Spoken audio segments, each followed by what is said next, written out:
Continuamos en Diálogo Abierto aquí en la señal de Grupo Fórmula para toda la República Mexicana, Estados Unidos y Canadá.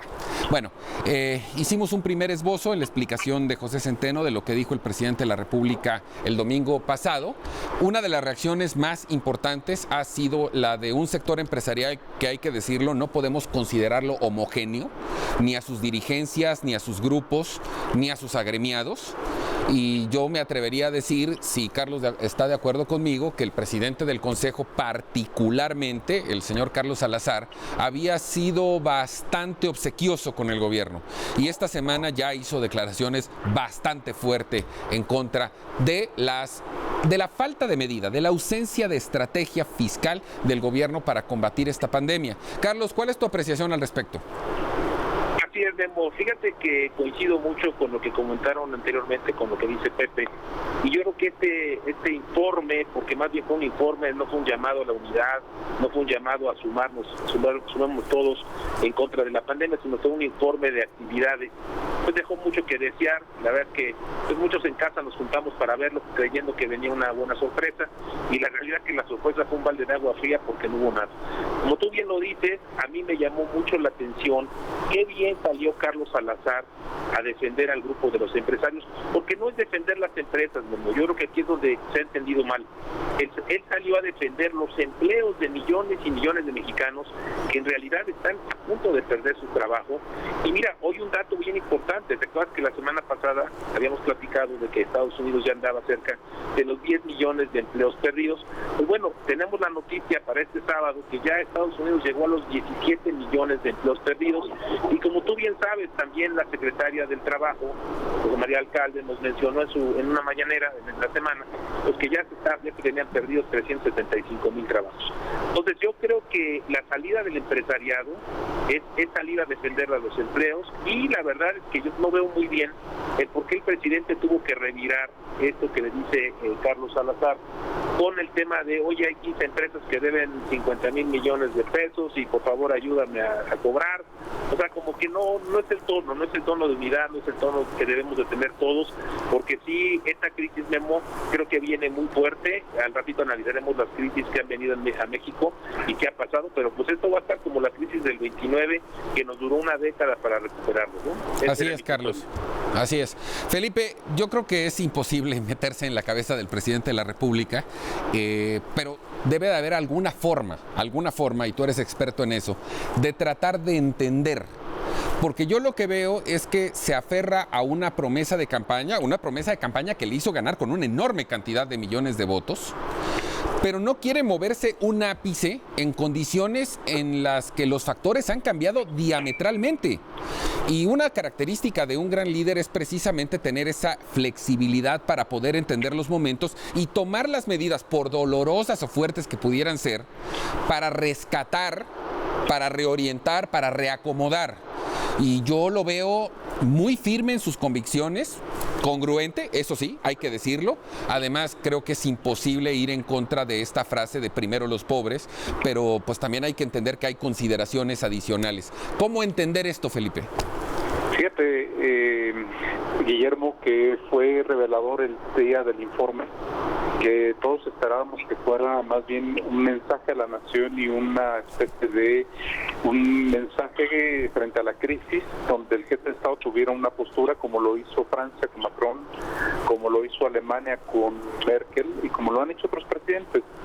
Pero la gran decepción, la primera imagen, y Pepe no me dejará mentir que entiende muy bien de comunicación política, fue esta primera mampara que aparece que dice informe de actividades, informe de gobierno, y a partir de ahí vino un desencanto. Lo primero que en este evento del domingo pasado se esperaba que el presidente hiciera un mensaje emocional y no lo hizo, más bien jugó un poco con el tema de la esperanza, la incertidumbre en el largo plazo, no en el corto, ni siquiera para enfrentar la crisis. No se dieron estrategias políticas, tampoco hubo estrategias económicas, repitió lo que es su programa de gobierno, su plan de desarrollo, y en términos políticos se dedicó a defenestrar y a atacar a sus oponentes, pudiéndole llamar conservadores, y realizó ciertas referencias históricas. Ahora, ¿por qué el presidente recurre a esto? Y lo hemos discutido algunas veces en el programa. En principio, el presidente tiene tres facetas que me parece importante que analizar. Una de ellas que tiene que ver con su obsesión. Él cree que tiene una misión, es una cuestión más de una revelación casi teológica, en el cual él considera que tiene una misión de defender y salvar a los pobres, y frente a eso no se va a mover nada. Y él tiene una idea que los empresarios en el pasado y en el presente han esquilmado a este país y estaban esperando otro Fobaproa. Esta es su lectura en ese momento.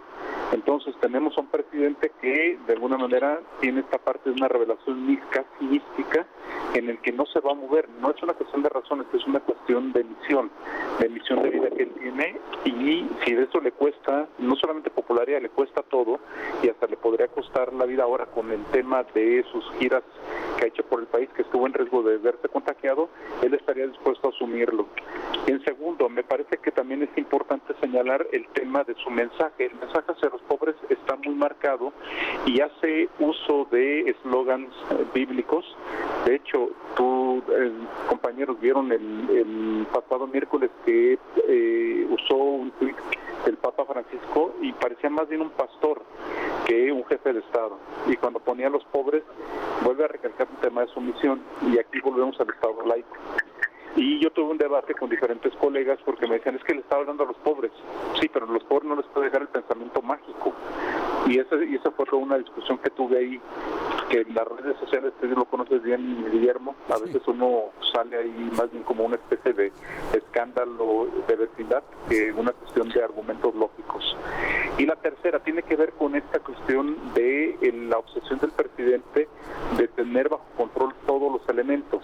Psicológicamente es un presidente que sus niveles de neurosis son muy cortos, y si tiene todo el bajo control, él estará sonriendo siempre, pero cuando se salen de control las condiciones y se ve rebasado, intenta tener la lectura de lo que él sí tiene control.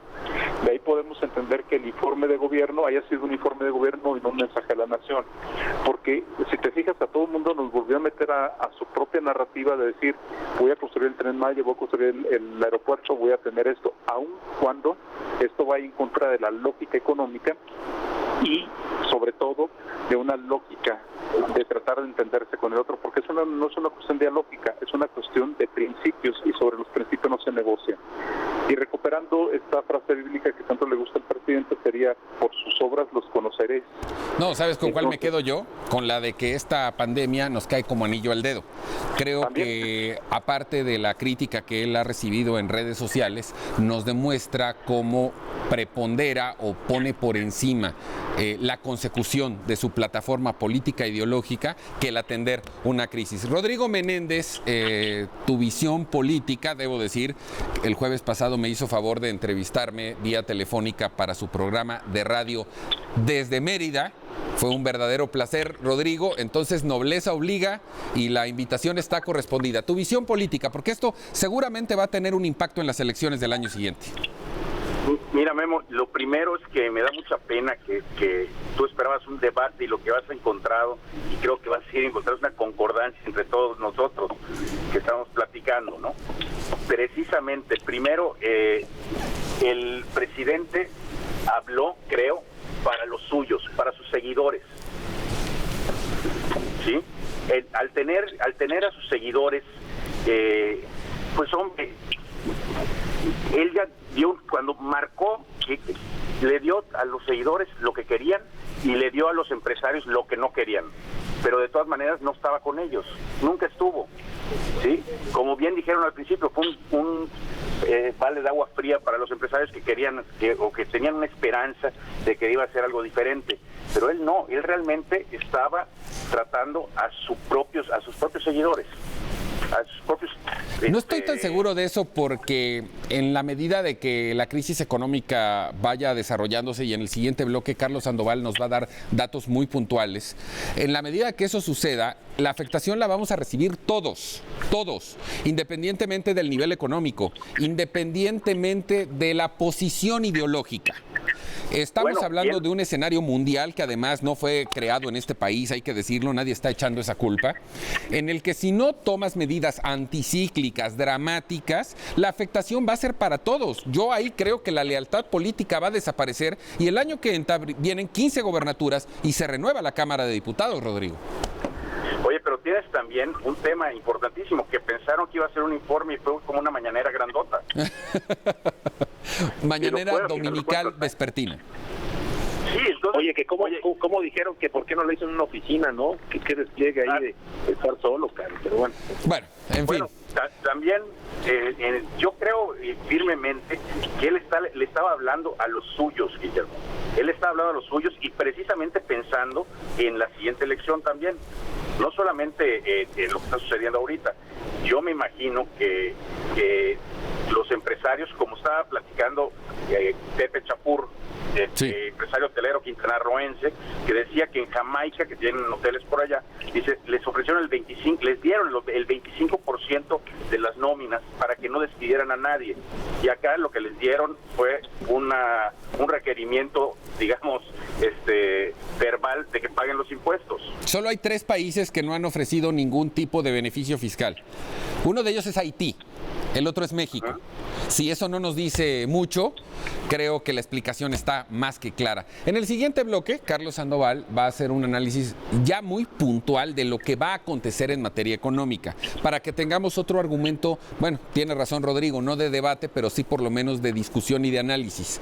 Lo que viene va a ser realmente terrible. El reflejo de lo que implica el drama de la pandemia, que afortunadamente, y así lo esperamos, podrá terminar a fin de año, no tendrá la misma duración en el plano económico. Esto puede prolongarse todavía más. Vamos a un corte, no tardamos nada. Cuando volvemos a este análisis con Carlos Sandoval.